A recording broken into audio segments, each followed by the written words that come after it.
आपका स्वागत है आपके मेरे और माता रानी के इस YouTube चैनल पर। और आज की अपनी इस वीडियो में मैं बताऊंगी शालिग्राम जी की सेवा कैसे करें, शालिग्राम जी की पूजा कैसे करें।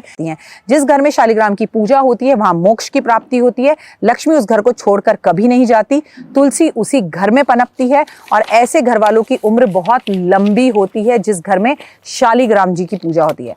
शालिग्राम मिलते कहाँ पर है? शालिग्राम नेपाल में मिलते हैं। कहते हैं मुक्ति नगर में काली गंडी नदी है, मुक्ति नगर नेपाल में काली गंडी नदी के अंदर ये मिलते हैं। शालिग्राम पत्थर के रूप में होते हैं, काले होते हैं। इन्हें विष्णु जी के इनके ऊपर चक्र बने होते हैं, कई बड़े चिकने होते हैं, कई ऐसा लगेगा कि पत्थर टूटा हुआ है। यही इनके असली होने की निशानी है। शालिग्राम खरीद कर लाने चाहिए। शालिग्राम कोई आपको तोहफे में भी दे सकता है, लेकिन शालिग्राम आपके घर में नहीं हो तो प्रॉब्लम होती है।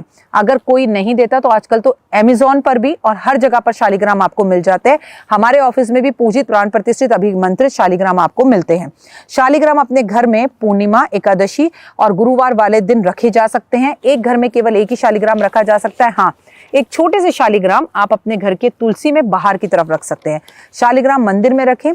कार्तिक के महीने में शालिग्राम दान करने का भी विशेष महत्व होता है। शालिग्राम को रोज नहलाना चाहिए। शालिग्राम की पूजा से अनंत सुख की प्राप्ति होती है।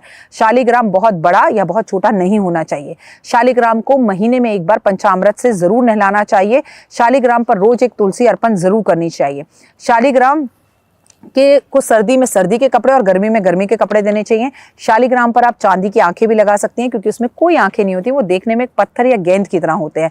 ये शालिग्राम धरती पर से स्वयं भू होते हैं, इन्हें बनाया नहीं जाता। शालिग्राम के सामने घी के दीपक जलाने से माँ लक्ष्मी बेहद प्रसन्न होती हैं और विष्णु जी आपकी घर से कभी भी लक्ष्मी को बाहर जाने नहीं देते। कमलगट्टे की माला शालिग्राम पर जरूर पहनाएं और आपको शालिग्राम को रोज भोग लगाना चाहिए।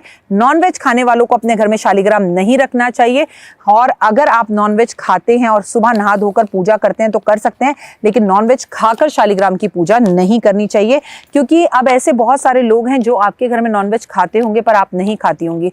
और मैं अब आपसे आपका सत्य छीन लूं, आपसे शालिग्राम की पूजा का अधिकार छीन लूं, इस बात को मेरा मन गवाही नहीं करता। अगर आपके पति नॉनवेज खाते हैं और आप नहीं खाती तो भी आप शालिग्राम की पूजा कर सकती हैं। उनके कर्म उन पर छोड़ दीजिए, बल्कि उनके बुरे कर्मों को भी आप शालिग्राम की पूजा कर सही कर देंगी। तो शालिग्राम अगर अभी तक आपके घर में नहीं है तो रखिए।